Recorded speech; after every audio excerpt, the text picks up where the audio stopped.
তখনও কিন্তু বাবাজি মনের আনন্দে ঝাড় দিয়ে চলেছে। আরে ললিতা যেই না বাবাজির পিছনে এসে দাঁড়িয়েছে আর বাবাজিকে ডেকে বলছে, বাবাজি,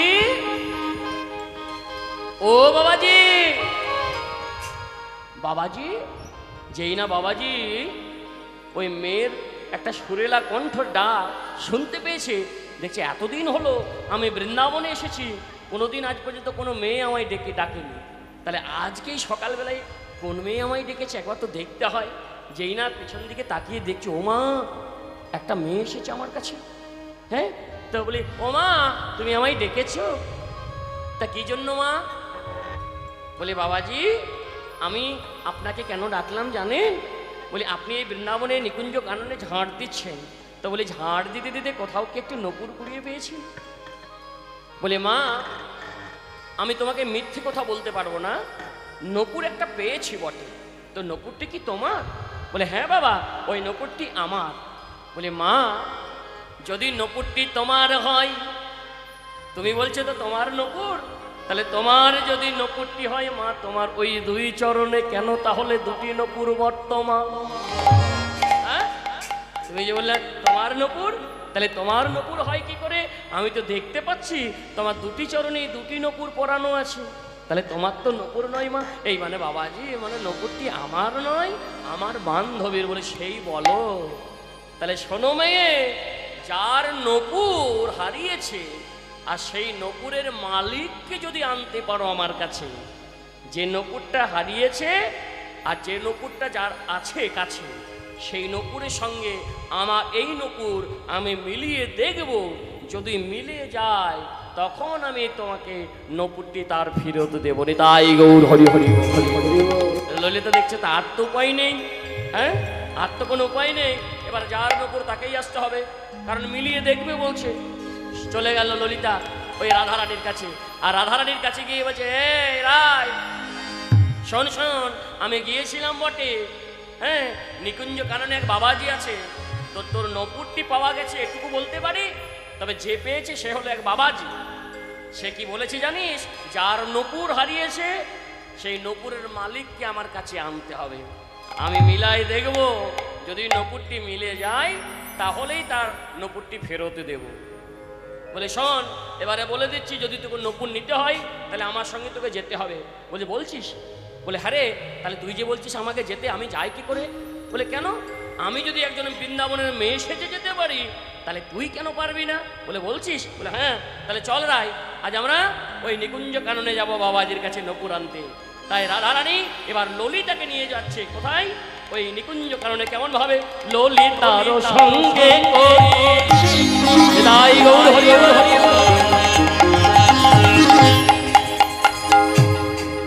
চলে যায়, চলে যায়।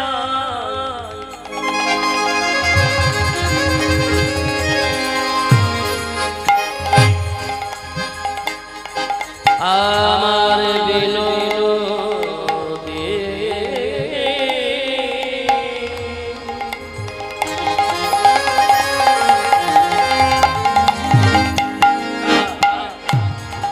বিনোদী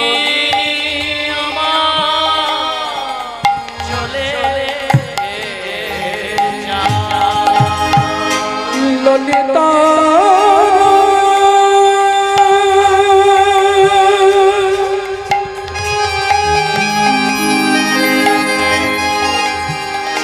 সঙ্গে করে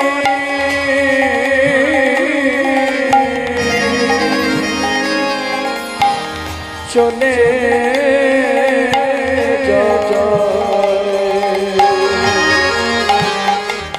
চলে ললিতা সঙ্গে করে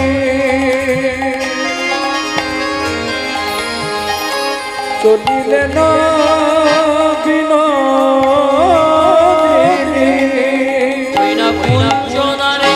কৃষ্ণ দাসে কৃষ্ণ দাসে কুঞ্জনারে কৃষ্ণ দাসে কুঞ্জনে কৃষ্ণ দাসে দেখিবারে পায় জয় জয় রাধা শ্যাম জয় জয় গিরিধারী জয় রাধা শ্যাম জয় জয় গিরিধারী জয় রাধা শ্যাম জয় জয় গিরিধারী জয় রাধা শ্যাম জয় জয় গিরিধারী।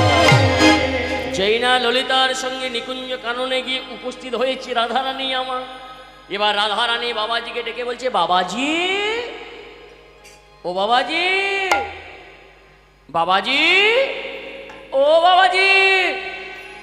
বাবাজি দেখছে এত সুন্দর কোকিল কণ্ঠের ডাক, এতদিন হলো বৃন্দাবনে এসেছি, তা এমন কণ্ঠ তো আমি কোনোদিন শুনিনি।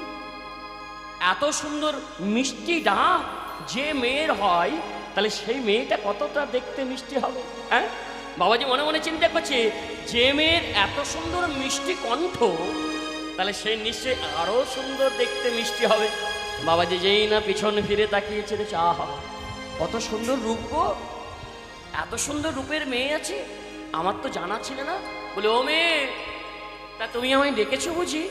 বলে, হ্যাঁ বাবা। বলে, কেন ডেকেছো মা? না বাবা, আমার নকুর হারিয়ে গেছে, সেই নকুরটি আপনি পেয়েছেন, আমি জানতে পেরেছি এই ললিতার কাছে, মানে এই মেয়ের কাছে আমি জানতে পেরেছি, আমার বান্ধবীর কাছে। তা নকুরটি যদি আমায় ফিরিয়ে দিতেন তাহলে ভালো হতো। বলি, মা, তোমার যে নকুর হারিয়েছে তা আমি জানবো কেমন করে? হ্যাঁ, বলে কেন? এই দেখো, এই দেখো, এক পায়ে নকুর আছে আর এক পায়ে নেই। বলে, এত দূরে দাঁড়িয়ে থাকলে হবে মা, আমি দেখতে পাচ্ছি না ভালো করে, একটু সামনে আসতে হবে। বলে, এবার দাও দাও চলো বাড়াই দাও, তাই বাড়ায়ে দাও গো। এবার দাও দাও চলো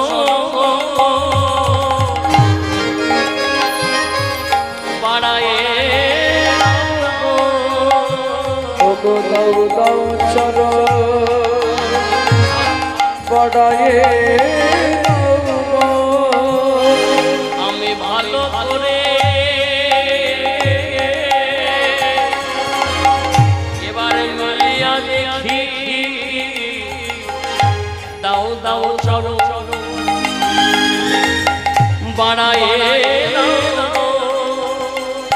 আমি ভালো করে মিলাইয়ে দেখি, ওগো দাও দাও চলো বাড়ায়ে দাও। যেই না রাধারানী আমার তার দুটি চরণে বাড়িয়ে দিল, বাড়িয়ে দিল। অমনি কৃষ্ণ দাস আঁচল থেকে ওই নকুরটি বের করে রাধার চরণের যে নকুর পরানো আছে, সেই নকুরের সঙ্গে এক একটি করে নকশাগুলো ভালো করে মিলিয়ে দিচ্ছে। রাধার নকুরের যেমন নকশা, মণিমুক্ত জহর বসানো, ওমা, আর কৃষ্ণ দাসের আঁচলে যে নকুরটি ছিল, সেই নকুরের ওই মণিমুক্ত জহর বসানো সব একই, সব এক এক করে মিলে গেল। আর যেই না এক এক করে মিলে গেল, বলে বলে মা, এখনো প্রমাণ হয়নি। বলে, বাবা, প্রমাণ হয়নি কেন? এই তো এক এক করে সব মিলে গেল। ওই আপনার কাছে আঁচলে যে নকুরটি আছে সেই নকুর, আর আমার চরণে যে নকুর আছে সেই নকুর এক, তাহলে তো মিলে গেছে। এবার আমায় নকুরটি দাও। বলে, না, এখনো প্রমাণ হয়নি। বলে, কেন প্রমাণ হয়নি? না, যার নকুর তার চরণের ছাপটা পড়ে আছে, আমি এখনো ঝাঁট দিইনি, ওই চরণের ছাপের সঙ্গে তাহলে তোমার চরণের ছাপটা মিলিয়ে দেখব। যদি মিলিয়ে যায় তখন কিন্তু আমি তোমার এই নকুর ফিরিয়ে দেব। যেই না বলেছে চরণের ছাপের সঙ্গে চরণের ছাপ মিলিয়ে দেখবে, অমনি রাধারানী বলছে, এই ললিতা, ললিতা, এ কি বলছে বাবাজি রে? এই যে চরণের তোলা দেখবো বলছে। হ্যাঁ রে ললিতা, আমি যে চরণের তলা একমাত্র আমার গোবিন্দকে ছাড়া আর কাউকে দেখাইনি, তাহলে এই বাবাজি বলছে আমার চরণের তোলা দেখবো। তখন ললিতা বলছে, হ্যাঁ রে দেখবো বলছে, দেখিয়ে দে। বলে, তুই বলে দিলি আর আমি দেখিয়ে দেবো? বলে, কেন দেখাবি না? আচ্ছা বলতো, এতদিন ধরে তোরা নিধুবনে এই নিকুঞ্জ কাননে নিত্য লীলা করে আসছিস, কোনোদিন তো তোদের নপুর খসে পড়েনি। আচ্ছা রাই, বলতে পারিস আজকেই কেন পড়লো? এই নপুরটা তোর আজকেই কেন পড়লো? বলে তা তো বলতে পারছি না। বলে আমি বলে দিচ্ছি যে তোর নপুরটা কেন এই এখন তোর খসে পড়েছে নিকুঞ্জ কাননে। কেন পড়েছে জানিস? বলে না, কেন পড়েছে জানি না। তাহলে শোন, আমি বলে দিচ্ছি রায় কেন পড়েছে। কৃষ্ণদাসকে কৃপা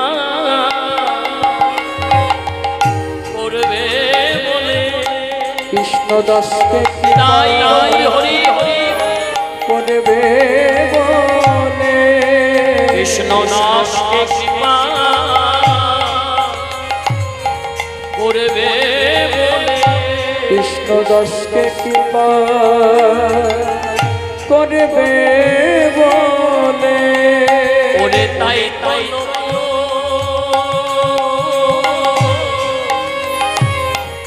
খসে পড়েছে কৃষ্ণদাসকে কৃপা ওরে করবে বলে। ওগো তাই তো খসে পড়েছে কৃষ্ণদাসকে কৃপা করবে বলে। যেই নাই আমার কৃষ্ণদাসের সঙ্গে রাধারানী চলে গেল, যেখানে রাধার চরণ চিহ্নটা পড়ে আছে। এবারে কৃষ্ণদাস ওই মেয়েটাকে বলে, ও মেয়ে, মেয়ে একবার দেখি তোমার চরণটা তোলো দেখি, দেখি দেখি তোমার চরণটা তোলো দেখি, আমি একবার মিলিয়ে দেখিনি। যেই না আমার ওই রাধারানী চরণের তোলাটা তুলেছে, কৃষ্ণদাস অমনি রাধার চরণের তোলায় যে চিহ্নগুলো আছে, সেই এক এক করে চিহ্নগুলো ওই চরণ চিহ্নের সঙ্গে মিলাইয়ে দেখল রাধার চরণের চিহ্ন আর যে চরণ চিহ্নটা পড়েছিল সেই চরণের চিহ্নগুলো এক এক করে সব মিলে গেল। যেই না চরণের চিহ্নগুলো মিলে গেল, কৃষ্ণদাসের বুঝতে বাকি রইল না যে আজকে আমি কার চরণে স্পর্শ পেয়েছি। হ্যাঁ, কৃষ্ণদাসের বুঝতে বাকি রইল না। এবার কি করলো না, কৃষ্ণদাস ওই রাধারানীর দুটো চরণ জড়িয়ে ধরে বলে, দেখাও এবার স্বরূপ খানি, দেখাও এবার স্বরূপ খানি, দেখাও এবার স্বরূপ খানি, দেখাও এবার স্বরূপ খানি, আমি ভালো করে দেখে নিমা, দেখাও তোমার স্বরূপ খানি, ভালো করে দেখে নিব, দেখাও এবার স্বরূপ খানি, নয়ন মন সফল করি, দেখাও তোমার স্বরূপ খানি, নয়ন মন সফল করি, দেখাও তোমার স্বরূপ খানি। কি দেখলেন? তপ্ত কাঞ্চন হেম গৌরাঙ্গিনী গৌরাঙ্গিনী রাধে বনেশ্বরী সুতং দেবী সুতং দেবী হরে হরে তাম নমামি হরি প্রিয়ে। বলে রাধে গো, আমি তোমায় চিনতে পেরেছি। রাধে, আমি প্রথমেই বুঝতে পেরেছি যে যার নুপুর পড়েছে, যে নুপুর স্পর্শে সারা শরীরে যেন কেঁপে ওঠে, অষ্টসাত্ত্বিক ভাবের উদয় হয়, নিশ্চয়ই সাধারণ কোনো মেয়ের নুপুর নয়। হ্যাঁ, তাহলে এ জগতে সবচাইতে বড় ভক্ত কে আছে মা? রাধা রানী। তাহলে রাধার মতো আর ভক্ত আর কেউ নেই। বাবারে, তাহলে কি হলো মা? যেই না ওই রাধারানীর স্বরূপটা দেখলেন কৃষ্ণদাস, ওই স্বরূপটা দেখে বলল যে হ্যাঁ রে কৃষ্ণ, তুই আমাকে দেখলি, আমি দেখতে কেমন যদি আমাকে একটু দেখে বলে দিস, আমার রূপের বর্ণনা যদি একটু তুই দিস। মায়েরা আর যাবেন না, আর 5টা মিনিট সময় নিচ্ছে আপনাদের কাছে। রূপের বর্ণনাটা শুনে যান। রাধারানীর রূপের বর্ণনা দিচ্ছেন, বলে মা এই এক মুখে আমি কি করে রায়ের বর্ণনা দেব? তা তুমি যদি কৃপা করে আমার মাথার ওপর কৃপা বর্ষণ করো, তাহলে কিঞ্চিত হলেও বলতে পারি। তাই রায় রূপের বর্ণনা দিচ্ছেন আমার কৃষ্ণদাস কিভাবে। রায় আমার কনক মুকুর, আহা কনক মুকুর, কনক মুকুর তাতি, রায় আমার কনক মুকুর, কনক মুকুর, কনক মুকুর কাতি ওগো শ্যাম বিলাসের সুন্দর শ্যাম বিলাসের সুন্দর তনু সাজায়ে কতে হাতে আমার সাজায়ে কতে হাতে আমার শ্যাম বিলাসের সুন্দর তনু সাজায়ে কতে ভাতি সাজায়ে কতে ভাতি। তাহলে রায়ের কেমন ছিল মা? না রায় আমার কনক ও মুকুর। কনক মানে সোনা আর মুকুর মানে আয়না। তাহলে কনক মানে যদি সোনা হয় মা, তার মুকুর মানে যদি আয়না হয়, তাহলে রাধারানীর রূপটি কেমন ছিল? যেন সোনার প্রেমে বাঁধানো আয়না। হৃদয় হরি হরি বাঁধানো যেন সোনার প্রেমে বাঁধানো তবু সোনার প্রেমে বাঁধানো আমাদের রাধারানী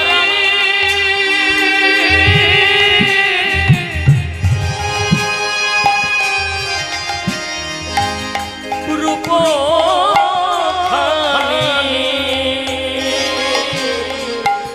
যেন সোনার প্রেমে বাঁধানো আমাদের রাধারানী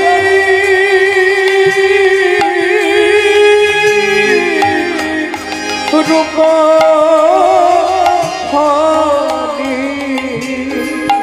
তবু সোনার প্রেমে বাঁধানো বলে আর কি দেখলি না? আর কি দেখলাম জানো? রাধারানীকে বলছে কৃষ্ণদাস, বলে শুধু এইটুকুই নয়, আরো দেখেছি রাই আমার সীতায় সিঁদুর নয়নে আলো সীতায় সিঁদুর নয়নে আলো আর তাহাতে চন্দনের রেখা যেন অরুণের ওপরে নবজল যেন অরুণের ওপরে নবজল নবীন চাঁদের দেখা নবীন চাঁদের দেখা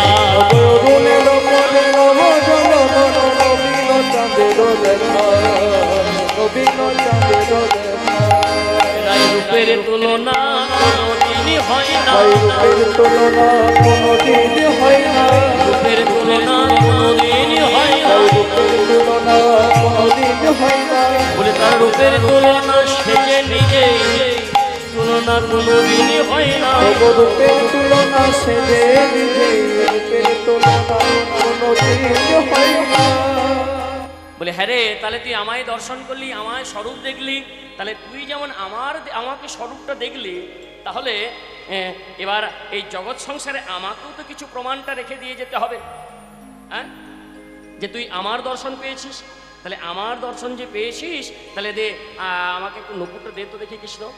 এই কৃষ্ণদাস যেই না নপুরটি হাতে ধরিয়ে দিয়েছে, অমনি নপুরটি নিয়ে কি করলো না, নপুরটি নিয়ে ওই কৃষ্ণদাসের কপালে ঠেকিয়ে দিল। আর যেই না ঠেকিয়ে দিল, অমনি নপুর তিলক হয়ে গেল।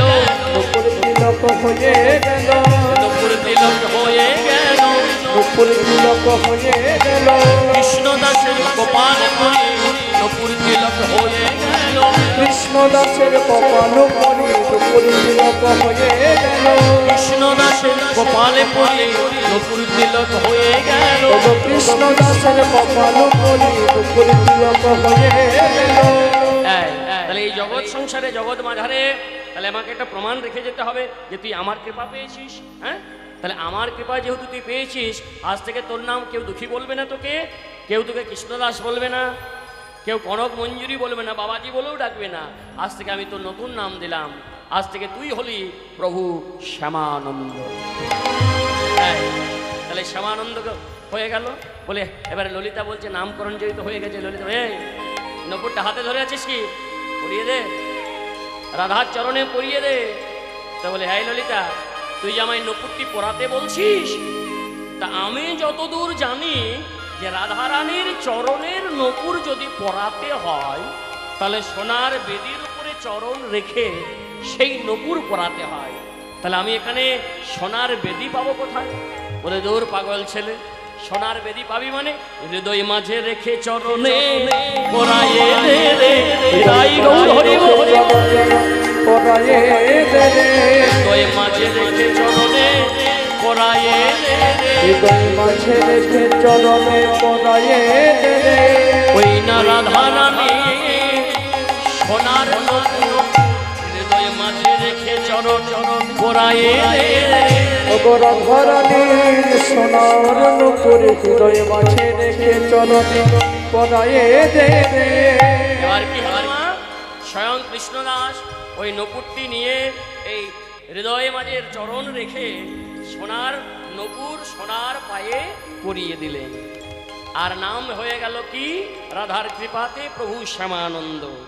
চারিদিকে যখন ছড়িয়ে পড়ল যে স্বয়ং রাধার কৃপা পেয়েছে এই কৃষ্ণদাস, পৌঁছে গেল খবরটা গুরুদেবের কাছে, মানে হৃদয় চৈতন্যের কাছে। হৃদয় চৈতন্য মেনে নিতে পারলো না। কি মেনে নিতে পারলো না? না আমার শিষ্য কেউ গিয়ে বলে দিয়েছে গুরুদেবের কানে যে তোমার শিষ্য তোমার তিলক মুছে দিয়ে সে এখন অন্য একটা তিলক অঙ্কন করেছে। এবার হৃদয় চৈতন্য ছুটতে ছুটতে এসে কৃষ্ণদাসকে বলে, এই কৃষ্ণ, শুনলাম নাকি আমার তিলক মুছে তুই অন্য একটা তিলক অঙ্কন করেছিস? বলে হ্যাঁ গুরুদেব, আমি স্বয়ং রাধার কৃপা পেয়েছি। বলে বাহ বাহ বাহ, তাহলে আমার তিলক মুছে দিয়ে তুই অন্য তিলক অঙ্কন করবি? এত বড় সাহস! শোন, এই তিলকটা মুছে অঙ্কন করেছিস, ভালো করেছিস, এবার মুছে ফেল। বলে না গুরুদেব, এই তিলক আমি মুছতে পারবো না। কি বললি? তুই তিলক মুছবি না? মুছবি না তিলক? তাই কি করলো হৃদয় চৈতন্য? জোর করে একটা বস্ত্র দিয়ে যেই না কৃষ্ণদাসের ওই তিলকটা মুছতে যাবে, অমনি কি হয়েছে? যত ঘষে তিলক উজ্জ্বলে হইল, যত ঘষে তিলক উজ্জ্বল হইব, যত ঘষে তিলক উজ্জ্বলে হইল, যত ঘষে তিলক উজ্জ্বল হইব। কৃষ্ণদাসের কপালে পড়ি দিল, যত ঘষে তিলক উজ্জ্বলে হইল। কৃষ্ণদাসের কপাল পরি তিলক যত ঘষে উজ্জ্বল হইব। তাহলে দেখুন, আমরা যদি এই তিলকটা যেটা অঙ্কন করে আছি এটা একটু ঘেমে গেলেই তিলকটা উঠে যাবে, আর বস্ত্র দিলে একটু মুছে দিলেই চলে যাবে। কিন্তু কৃষ্ণদাসের কপালে যে তিলকটা অঙ্কন করা হলো সেই তিলকটা মুছে যাওয়ার তিলক নয়। আমাদের তিলক কেমিক্যাল জাত মিশ্রিত, এটা তিলক। কিন্তু কৃষ্ণদাসের কপালে যে তিলকটা অঙ্কন করে দিল স্বয়ং রাধারানী, সেই তিলকটা উঠে যাওয়ার নয়, এই তিলক জন্ম জন্মান্তর ধরে রয়ে যাবে। তাই গৌর হরি হরি বল। তাই তিলকটা যখন মুছতে পারলো না, রেগে গিয়ে বেত্রাঘাত করলো কৃষ্ণদাসকে। কৃষ্ণদাসকে কয়েকটা বেত্রাঘাত করে গুরুদেব চলে গেল। রাত্রেবেলায় স্বপ্নে শুয়েছে, আর স্বপ্নে দেখছে কি? সেই স্বয়ং নিতাই গৌর, গুরুদেব যাকে হৃদয়ে ধারণ করে রেখেছিল, সেই নিতাই গৌর বাইরে এসে বেরিয়ে ওই হৃদয় চৈতন্যকে বলছে, হৃদয় রে, এতদিন ধরে তো হৃদয়ে ছিলাম আমরা দুই ভাই, তবে আর থাকবো না। বলে কেন, কি হয়েছে? বলে এই দেখো আমাদের পিঠের দিকে তাকিয়ে। নিতাই গৌরের পিঠের ওপর ওই বেত্রাঘাতের চিহ্নগুলো ফুটে উঠেছে। এবার বুঝতে পেরেছো যে কেন আমরা আর তোমার কাছে থাকবো না? ছুটতে ছুটতে চলে যাচ্ছে গুরুদেব ওই কৃষ্ণদাসের কাছে। কৃষ্ণদাসের কাছে গিয়ে বলছে, কৃষ্ণ, আমি সত্যি বুঝতে পারিনি, আমার অন্যায় হয়ে গেছে, অপরাধ হয়ে গেছে। সত্যি তুই এই জগৎ সংসারে প্রমাণ দিয়ে যে তুই রাধার কৃপা পেলি, আর রাধার কৃপায় এই তিলকটি অঙ্কন করেছিস, আমার অন্যায় হয়ে গেছে। তাই দেখবেন একটা আমরা কথা প্রচলিত বলে থাকি যে সবসময় গুরু থেকে শিষ্য বড় হয়। জগৎ সংসারে ওই হৃদয় চৈতন্য বলে দিল যে আজ তুই নিজে প্রমাণ দিয়ে দিলি যে গুরুদেবের চেয়ে শিষ্য কত বড়। তা না হলে যেটা আমি পারিনি সেটা তুই স্বয়ং রাধার কৃপা পেয়ে এই জগৎ সংসারে আজকে দেখিয়ে দিলি। তাই গৌর হরি হরি বল। তাহলে একদিকে দাঁড়ালো জীব গোস্বামী পাদ, একদিকে দাঁড়ালো হৃদয় চৈতন্য প্রভু, আর মধ্যখানে যিনি দাঁড়ালেন তিনি হলেন আজকের আমাদের প্রভু শ্যামানন্দ। নিতাই গৌর হরি হরি হরি হরি। আজ এইখানে ভক্তের সঙ্গে ভগবানের মিলন হবে।